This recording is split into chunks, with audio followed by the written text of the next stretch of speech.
All right, buckle up, everybody. We're diving deep today Deep. into Matthew chapter 9. Yeah, lots to unpack there. It's packed with, thought-provoking stuff. We found this fascinating study online by MCS. Oh, interesting. They've also got a YouTube podcast. It's called The Olive Grove. Okay.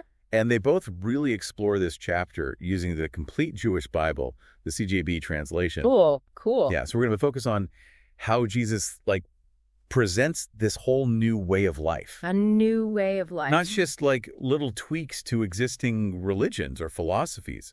It's a pretty big idea, right? Absolutely. And the study highlights this idea right away with the story of Jesus leaving the Gadarenes. Oh, right. They actually ask him to leave. Wow. Okay, so not exactly a warm welcome, huh? Not really, no. It's almost like they were afraid of what his message, what it would mean for them if they actually listened. Yeah, that's a great observation. And the study compares this to Jesus' teaching about not throwing pearls before swine. It shows that Jesus won't force his message where it isn't wanted, but it also suggests that sometimes people just resist change, even if it might be good for them. That's so true, though. I mean, we've all been there, right? Resisting something new, even if deep down we know it could be a good thing. Yeah, definitely. So this study really drives home this point that following Jesus, it requires this radical transformation. It's not just adding him onto our existing beliefs. Exactly. It's like trying to force a square peg into a round hole. True change requires us to be open to something totally new. Yeah. It's it makes you think about all those times you've tried to add a new habit or a new diet or something like that without actually changing your core approach to things. Right. Does it ever really work long term? Probably not. Seems like real change has to come from within. You got it. And this theme of inner transformation versus outward actions, it keeps popping up in chapter 9, like with the story of the paralyzed man. In Mark's gospel, it says that his friends dug a hole in a roof just to get him to Jesus. Wow, that's talk about dedication. They must have really believed in Jesus' power to heal. Yeah, their faith was strong. But instead of, immediately healing the man physically, Jesus does something they don't expect. He forgives his sins. Interesting. So it kind of raises a question. Was Jesus saying that spiritual healing is just as important or even more important than physical healing? Yeah, that's a really powerful point.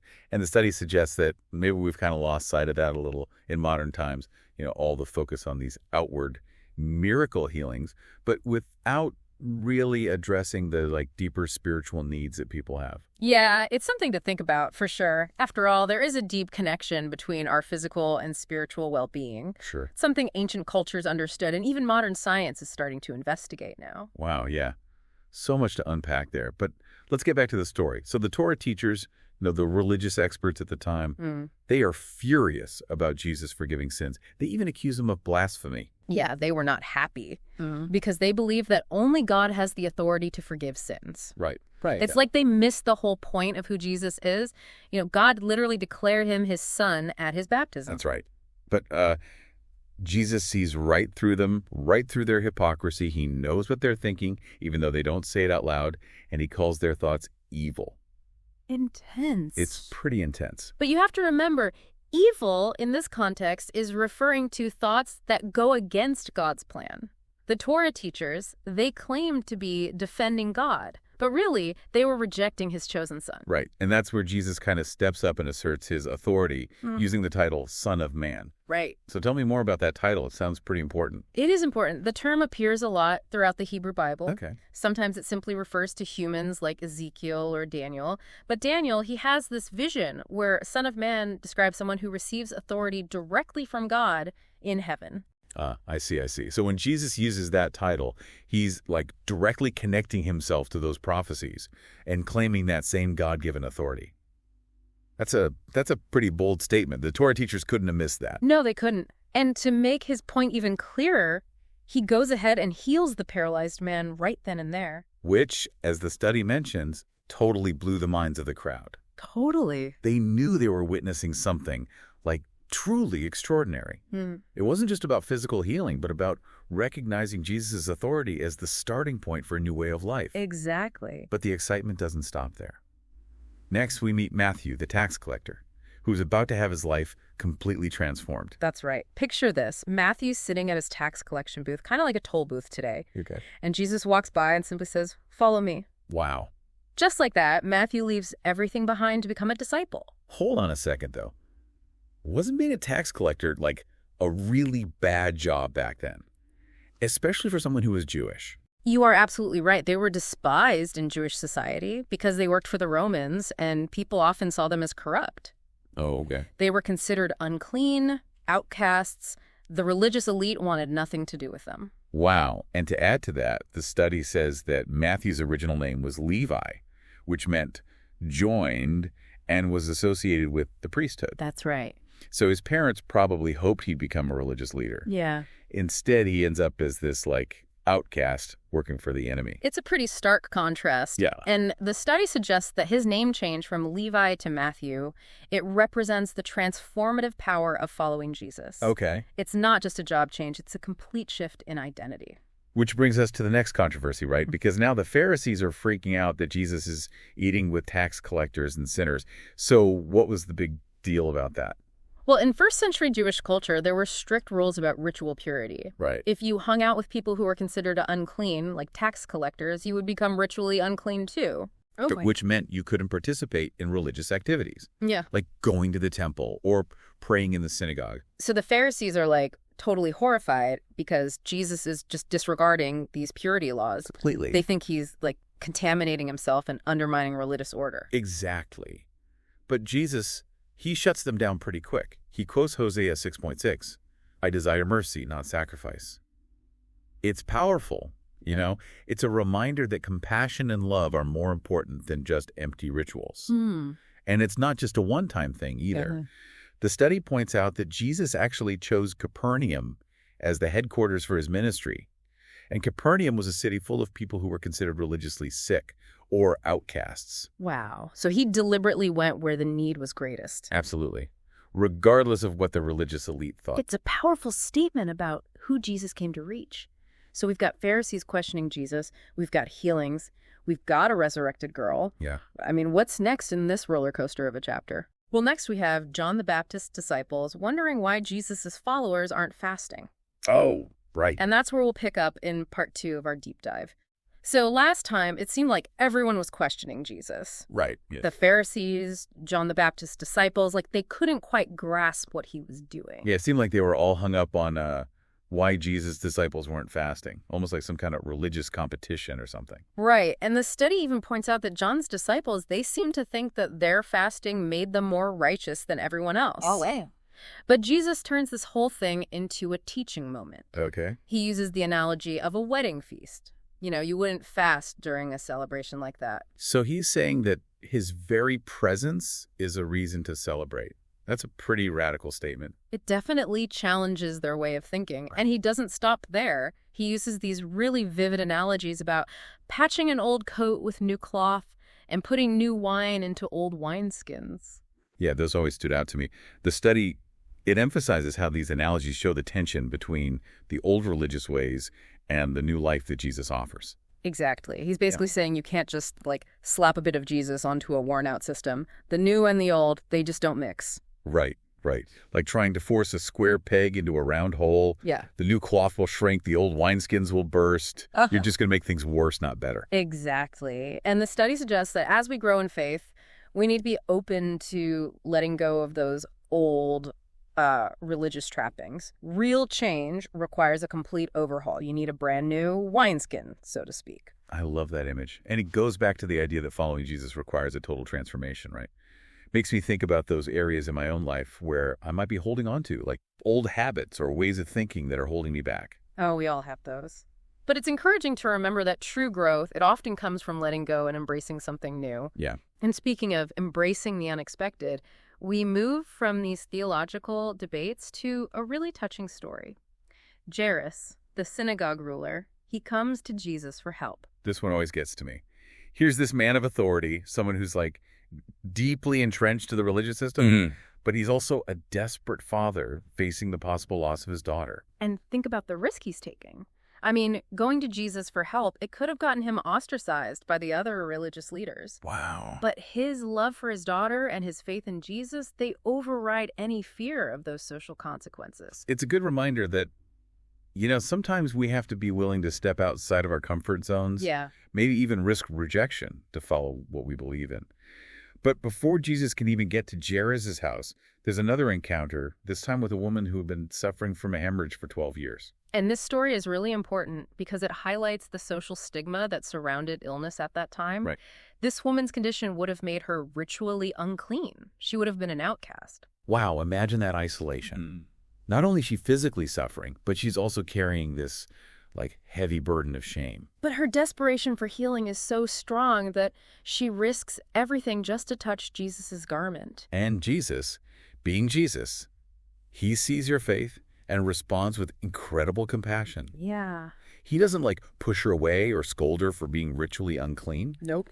He heals her and even addresses her as daughter. It's like he's acknowledging her dignity and worth. Such a beautiful moment of grace. Especially when you think about how, just a few verses earlier, the Pharisees were obsessing over ritual purity. Yeah.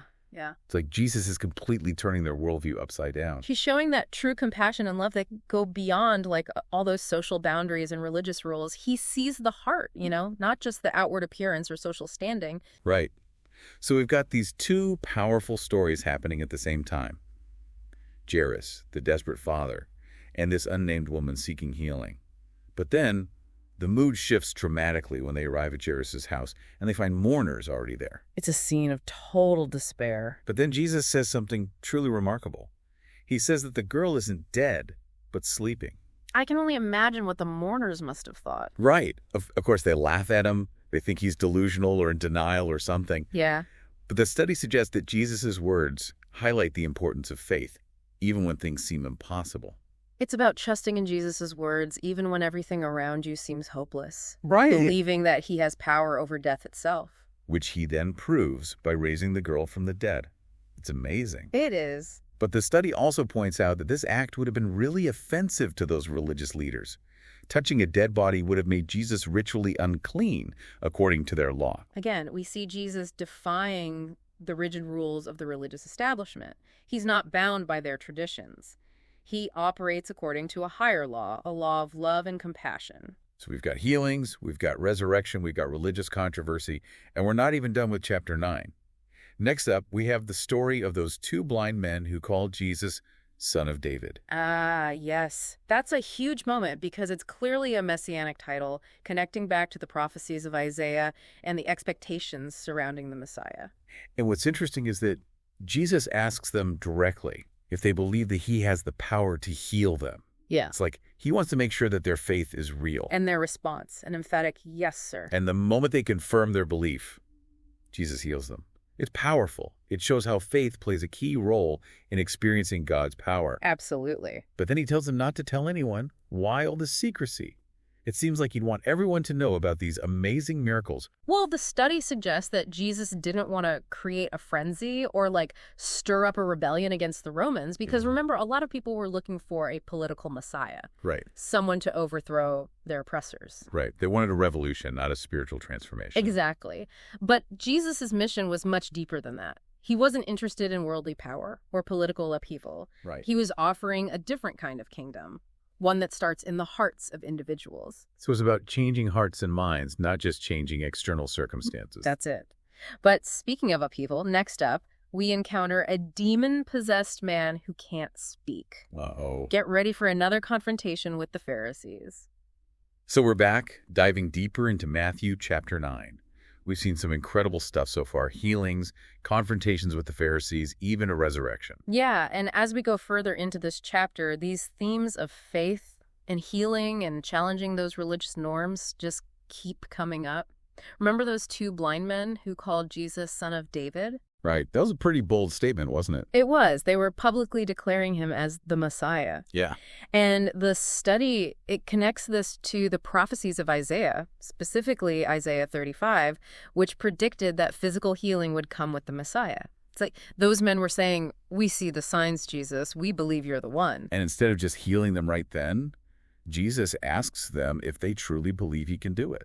Like he wants to be sure that their faith is real, not just based on what they've heard or seen. It's a powerful point. True healing, physical and spiritual, often starts with believing. And when those men affirm their faith, Jesus heals them. but then he tells them not to tell anyone. That always seems strange to me. Wouldn't he want everyone to know about these miracles? Well, the study suggests that Jesus didn't want to create a huge spectacle or stir up a rebellion against the Romans. Remember, a lot of people back then were looking for a political savior, a messiah who would overthrow their oppressor. Right. They wanted a revolution, not a change of heart. Exactly. But Jesus' mission was much deeper than political change. He was offering a different kind of kingdom, one that begins inside each person. So it was about changing hearts and minds first, not just outward circumstances. That's it. But speaking of challenging the status quo, the next story definitely stirs things up. A demon-possessed man who can't speak is brought to Jesus. And the study points out that the crowds watching this, they see it as another fulfillment of Isaiah's prophecy, the mute speaking when the Messiah comes. Like they're starting to put the pieces together and recognize who Jesus truly is. But of course, the Pharisees, they have a different take on it. They accuse Jesus of casting out demons by the power of Satan himself. It's like they're so focused on their own rigid beliefs that they just can't see the truth, even when it's right in front of them. It's wild. The study makes an interesting connection here back to the condemnation of the Nicolaitans. Do you remember them? Refresh my memory. They were a group mentioned in the book of Revelation who were essentially acting as go-betweens between God and the people. Like religious gatekeepers. Exactly. And by casting out demons directly, Jesus was saying, you don't need these middlemen. You can go straight to God's power. That's a radical message. It must have really threatened the religious establishment. It did. And in a way, it's a message that's still relevant today. How often do we get caught up in all the rules and traditions and forget that true faith is about a personal connection with God? That's a good point. It's easy to lose sight of what really matters amidst all the outward stuff. It is. But chapter 9 reminds us that Jesus came to break down those barriers, to offer a new way of life based on love and compassion and freedom. And near the end of the chapter, we see that compassion so clearly. Jesus looks at the crowds and sees them as harried and helpless, like sheep without a shepherd. Such a powerful image. It is. And it reminds us that Jesus' mission wasn't just about performing miracles or debating theology. It was about reaching out to those who are lost and hurting and offering them hope and healing. And he calls his disciples to join him in this mission. Tells them to pray for more workers to help with the harvest of souls. It's a call to action that's for us too, you know. We're all invited to share God's love and grace with a world that so desperately needs it. So as we wrap up our deep dive into Matthew chapter 9, I'm left with this feeling of awe at Jesus' power and compassion, but also this challenge to look at my own life and ask, am I really embracing this radical transformation he offers? That's a great question for all of us. The study makes it clear that following Jesus isn't just about adding him onto our existing beliefs. It's about a total change, a willingness to let go of the old and step into this new life he gives us. It's definitely a journey, and chapter 9 gives us a glimpse of what that journey can look like, with all the challenges and miracles and ultimately its transformative power.